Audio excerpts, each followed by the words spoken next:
अस्सलाम वालेकुम class. I hope आप सब खैरियत से होंगे। आज का जो हमारा लेक्चर है वो चैप्टर नंबर 7 है बॉटनी ए में से चैप्टर नंबर 7 है जो कि ब्रायोफाइट से रिलेटेड है, यानी कि नॉन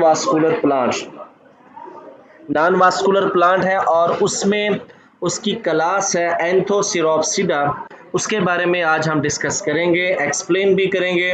आप लोगों को पता है कि हमारा ये सेशन जिसमें हमने टॉपिक टू टॉपिक उसका एक एक पॉइंट रीड भी करना है और उसको डिस्कस भी करना है। ठीक है, अपना टॉपिक स्टार्ट करते हैं। आज का टॉपिक है हमारा एंथोसिरोफाइटा। The former class Anthoceropsida was elevated to the rank of division by Stotler and Crandall Stotler। अब इन्होंने इसको ना क्या रखा है, एलिवेटेड लेवल पे रखा है, यानी कि जितने भी ब्रायोफाइट्स हैं उन सब में इसको टॉप पे रखा है। ठीक है, अब टॉप पे क्यों रखा है, यानी जितने भी ब्रायोफाइट हैं उसमें सिंपल ब्रायोफाइट्स वो है मार्केंशिया। ठीक है, और जो कम्प्लेक्स ब्रायोफाइट है जिसमें यानी कि एडवांस ब्रायोफाइट भी हम लोग कह सकते हैं, वो है एंथोसिरोप्सिडा वाले प्लांट है। अब इसको एंथोसिरोप्सिडा में टॉप क्लास पे क्यों रखा है, इसे यानी हम एडवांस ब्रायोफाइट क्यों कहते हैं? इसलिए कहते हैं कि इसका जो स्पोरोफाइट है वो यानी होल लाइफ गमीटोफाइट पे डिपेंड नहीं करता।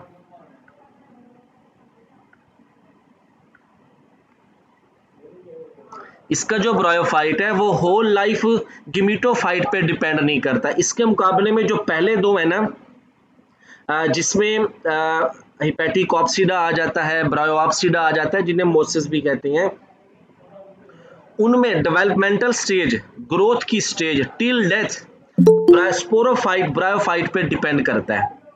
ठीक है, उस पर वो डिपेंड करता है, जबकि एंथोसिरोप्सिडा का जो स्पोरोफाइट है वो अपनी डेवलपमेंट की स्टेज में गिमिटोफाइट पे डिपेंड करेगा, उससे नरिशमेंट करेगा अपनी, जिस वक्त वो फुली डेवलप हो जाता है। ठीक है, उसके बाद अगर उसके गिमिटोफाइट की डेथ भी हो जाती है, वो डीके हो जाता है, सर्टेन कोई भी उसकी रीजन हो सकती है। ठीक है, तो उसके बाद वो स्पोरोफाइट अपनी नरिशमेंट, अपनी यानी कि ग्रोथ वो खुद करेगा।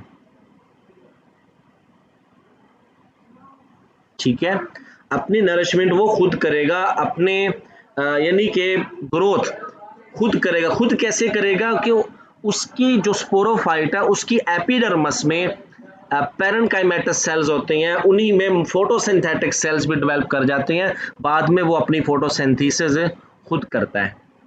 ठीक है, ये है। देखें, एक चीज ना, एक चीज एडवांस किसे कहते हैं? एडवांस हम उसे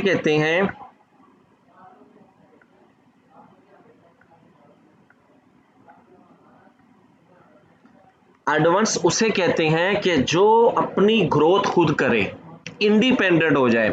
तो यानी कि जो एंथोस जितने भी ब्रायोफाइट्स हैं उनमें एंथोसिरोप्सिडा से पहले वो सब के सब, ठीक है, यहाँ पे जो गमेटोफाइट है वो इंडिपेंडेंट है और स्पोरोफाइट डोमिनेंट है। पहले दो ग्रुप में उसमें हिपैटिकॉप्सिडा और ब्रायोप्सिडा में जो उनका स्पोरोफाइट है वो टोटली गमीटोफाइट पे डिपेंडेंट है कि अपनी नरिशमेंट, अपने न्यूट्रिएंट्स, फूड वो गमीटोफाइट से लेगा। लेकिन एंथोसिरोप्सिडा में थोड़ा सा केस डिफरेंट है कि ये एंथोसिरोप्सिडा का स्पोरोफाइट जब बनता है अर्ली डेवलपमेंटल स्टेज में, वो गमीटोफाइट पर डिपेंड करेगा, उसके बाद नहीं करेगा। ये बात क्लियर हो गई आप लोगों को कि ये एलिवेटेड लेवल पे क्यों है, ये एडवांस क्यों है? जी, ग्रुप मेंबर बताएं। जो भी मैंने आप लोगों के साथ डिस्कस किया है ये पॉइंट के एंथोसिरोप्सिडा अदर ब्रायोफाइट से एडवांस क्यों है, कम्प्लेक्स क्यों है, एलिवेटेड लेवल पे क्यों है? जी, क्योंकि सर इसकी जो स्पोरोफाइट है वो कम्प्लीटली गमीटोफाइट पे डिपेंडेंट नहीं है, जबकि जो मैंने बाकी ये हैं पूछा, उनकी आप जो लोगों को स्पोरोफाइट समझ है। आ गई है जो मैंने आप लोगों से सर एक्सप्लेन आपने किया है? कहा है बताएं, आप आपने लोग कहा ये है बताएं बताएं कि जो सर मैंने हमें बताया। समझ आ गई है। हाँ जी सर, हमें समझ आ गई है। बाकी ग्रुप मेंबर्स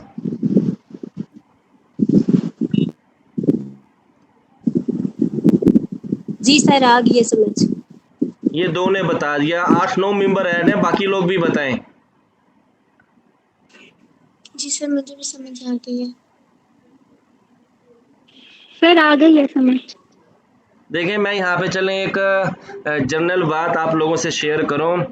मेरा अपना एकेडमी का सेटअप भी है यहीं मेरे अपने गांव में। बाकी टीचर मेरे साथ, 3 टीचर मेरे साथ पार्टनरशिप पे हैं। अब जो स्टूडेंट मेरी अपनी बायोलॉजी की क्लास में डिस्कशन में पार्टिसिपेट नहीं करते, 3-4 बार की वार्निंग के बाद मैं उनको एकेडमी से भगा भी देता हूँ। डिस्कशन करने वाले बने, अगले टीचर का सर खा जाएं आप लोग। आगे क्लास एंथो। सर तंग आ जाएंगे। नहीं, तंग क्यों आएंगे? देखें, अब देखें स्टडी का, लर्निंग एनवायरनमेंट का प्रोडक्टिव होना क्या है? डिस्कशन। चलें आगे है क्लास है एंथोसिरोप्सिडा। इसमें क्या है? The class Anthoceropsida is a small but very clearly defined group of plants which differ from the liverworts in both its gametophyte and sporophyte. The members of this group are commonly called hornworts. Hornworts इसलिए कहते हैं कि ये अपने hilly areas वगैरह में पाए जाते हैं और इनकी जो बॉडी की शेप है वो क्रैम्पल्ड लीव्स की तरह होती है। ये जनरल कैरेक्टरिस्टिक्स देख लेते हैं हम लोग एंथोसिरोप्सिडा की। The member of this class prefer to grow in moist shady places and are mostly found in tropical and warm temperate regions. The thallus is lobed. Thallus क्या है कि false plant body, dorsiventral होगी with or without midrib. This is fixed to the substratum by simple unicellular and smooth rhizoids. Clear? तीसरा point ये है कि this is not much differentiation internally. इसकी क्या वजह है कि these there are mucilage cavities which open to the outside by slit like opening. slit like opening ये ऐसे होती हैं जैसे फिशेस में आप लोग देखें ना, फिश के माउथ के थोड़ा सा बैक साइड पे गिल स्लिट होती हैं, वो एक हार्ड ओपनिंग सी होती हैं, रफ ओपनिंग सी होती हैं, उन्हें कहते हैं slit like opening on the lower surface of thallus. Occasionally these cavities contain blue green alga nostoc. ये नोट कर लें कि इसकी लोअर साइड पे ख़ास तौर पे बॉडी की शेडी एरियाज के अंदर वहाँ पे केविटीज़ होती हैं जो इनके साथ कौन ग्रो करते हैं? ब्लू ग्रीन अलगी भी साथ में ग्रो करते हैं. अब इनके साथ ग्रो करने का मकसद क्या होता है? ये म्यूचुअलिस्टिक रिलेशनशिप भी बना लेती हैं, ठीक है, और दूसरा वहाँ पे न्यूट्रिएंट्स की मिकदार को बढ़ाया जाता है ताकि इनकी ग्रोथ बेहतर तरीके से हो सके. The cells of most species have a single chloroplast which contain a central pyrenoids, a feature not found in any other bryophyte and common in algae only. अब pyrenoids क्या होती हैं? ये यहाँ पे स्टार्च वगैरह को स्टोर करती हैं.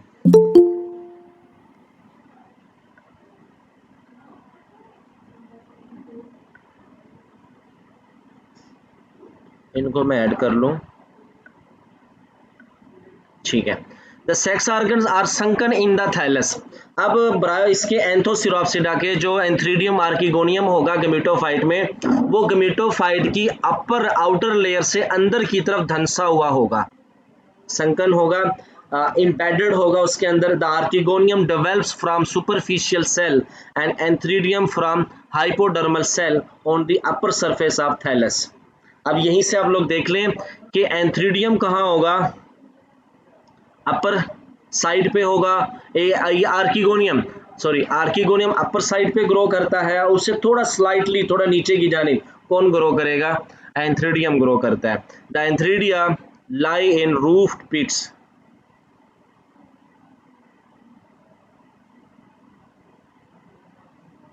उसके बाद है, अच्छा यहाँ पे देखें आप लोग, the antheridia lie in roofed pits. Pits कहते हैं कि कोई भी चीज़ है ना, ऐसे वो बडिड ऑफ है, उभरी हुई है, लेकिन सेंटर में क्या है? सेंटर में ना उसमें एक डिप्रेशन हो, यानी कोई चीज है सेंटर से धंसी हुई है लेकिन उसके अतराफ से क्या है वो बडिंग लाइक स्ट्रक्चर्स हो, उसे कहते हैं पिट्स, एक ओपनिंग होती है। इस तरीके से क्या होगा कि एंथ्रीडिया अंदर की जानिब धंसा होगा लेकिन उस एंथ्रीडियम का जो माउथ होगा ना वहां से सरफेस क्या होगी वो उभरी हुई होगी। The sporophyte is long-lived and differentiated into foot and a very long capsule. There is no seta. There is a basal meristem which added cell to the sporophyte continuously. ये जो पॉइंट नंबर 6 है जो मैंने अभी पहले इसके advance character को मैं एक्सप्लेन कर रहा था, इसमें क्या है कि गमीटोफाइट की अगर बाद में डेथ हो भी जाती है तो स्पोरोफाइट ग्रो करेगा, वो अपनी रूट लाइक स्ट्रक्चर राइजाइड डेवलप कर लेता है। उसके बाद इसके पास बेसल मेरिस्टेम होगा, यानी कि उसकी फुट वाली एरिया में क्या होगा मेरिस्टेम होगा जो बार बार माइटोसिस करके सेल डिवीजन करके वहां पे न्यू सेल ऐड करते हैं, जिससे स्पोरोफाइट में न्यू सेल ऐड होते रहते हैं और वो लॉन्ग टाइम तक ग्रो करता है।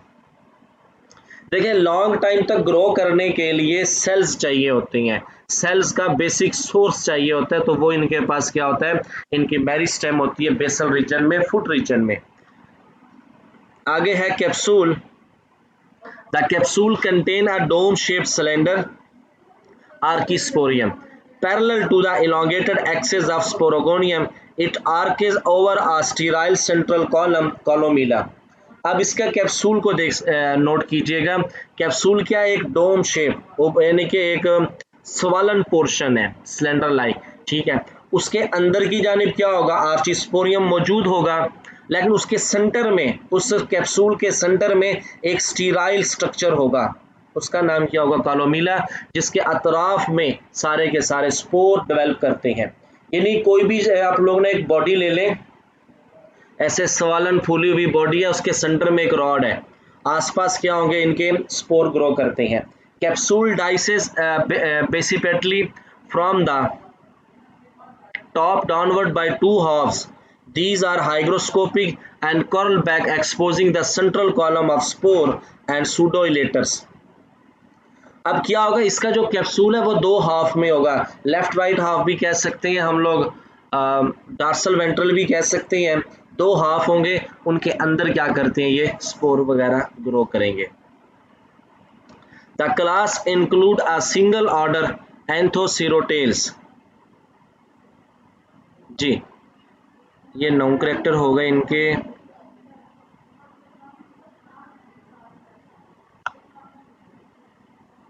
जी इन कैरेक्टर को आप लोग देखें एक बार।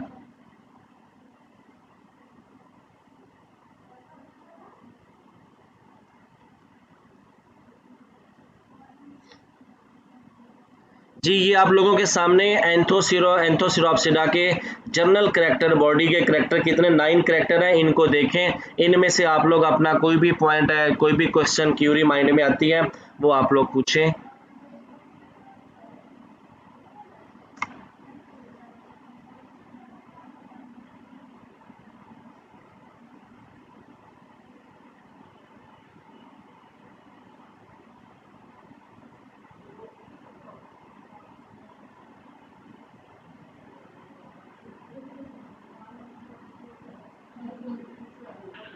सर पॉइंट नंबर 2 बता दें अगेन।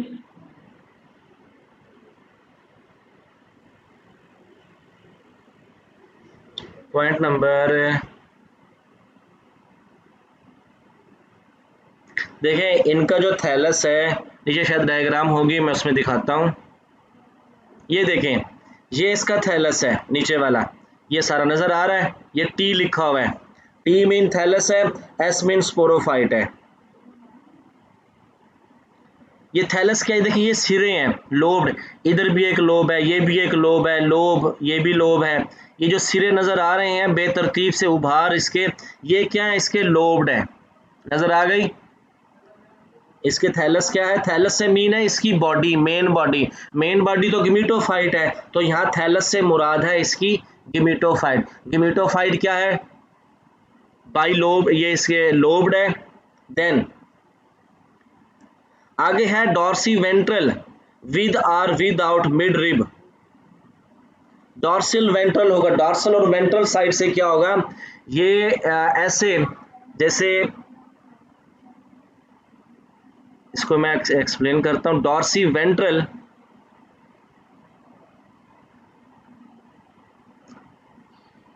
डार्सी वेंट्रल से मुराद ये होगा कि आप लोग इसमें ना प्रॉपर तरीके से यानी कि ये दोनों सरफेस एक दूसरे के साथ मिक्सअप होंगी, डार्सल साइड भी और वेंट्रल साइड भी एक दूसरे के साथ क्या होगी, मिक्सअप होगी।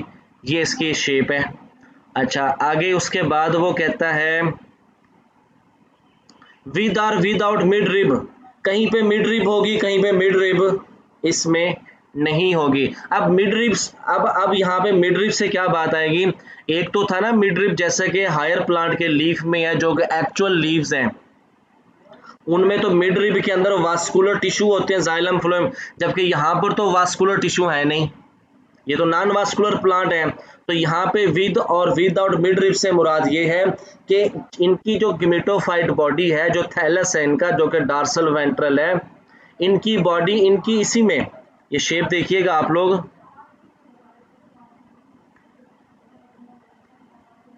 इनके अंदर ना जगह जगह पे, यहाँ पे इन्होंने ज्यादा डिटेल से बॉडी नहीं दिखाई,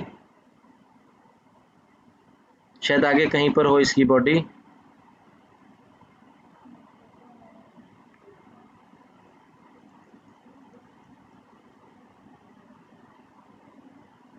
इनके इस थैलस में पानी या मिनरल्स वगैरह की ट्रांसपोर्टेशन के लिए इनके थैलस में जो सेल्स हैं उनकी उस जगहों पर, मुख्तलिफ जगहों पर एग्रीगेशन ज़्यादा होती है ताकि वो पानी को मैक्सिमम आगे ट्रांसपोर्ट कर सकें। तो ये इनकी बॉडी में क्या होगा, यूँ कह सकते हैं कि इनके पास फॉल्स मिड रिब हो भी सकता है, नहीं भी हो सकता। मिड रिब से मुराद क्या होगा, यहाँ पे एग्रीगेशंस ऑफ सेल्स होती है जो कि पानी और मिनरल्स की ट्रांसपोर्टेशन के लिए हेल्प करते हैं। देन आगे क्या उसका है, it is fixed to the substratum by simple unicellular smooth rhizoids. अब यहाँ पे नीचे इसकी क्या होगी, यहाँ पे राइजाइड्स होती है नीचे, जो इसको जमीन के अंदर जकड़ के रखते हैं। जी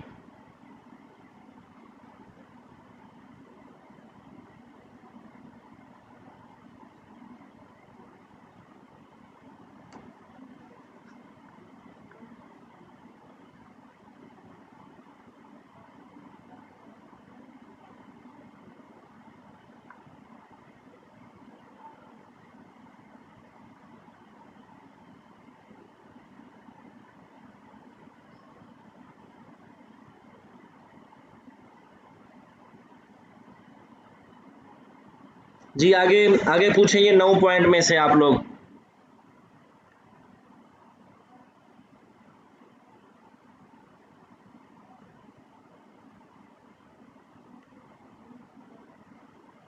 ये क्लियर हो गया आप लोगों को, जनरल फीचर्स ऑफ एंथोसिरोस या एंथोसिरोप्सिडा?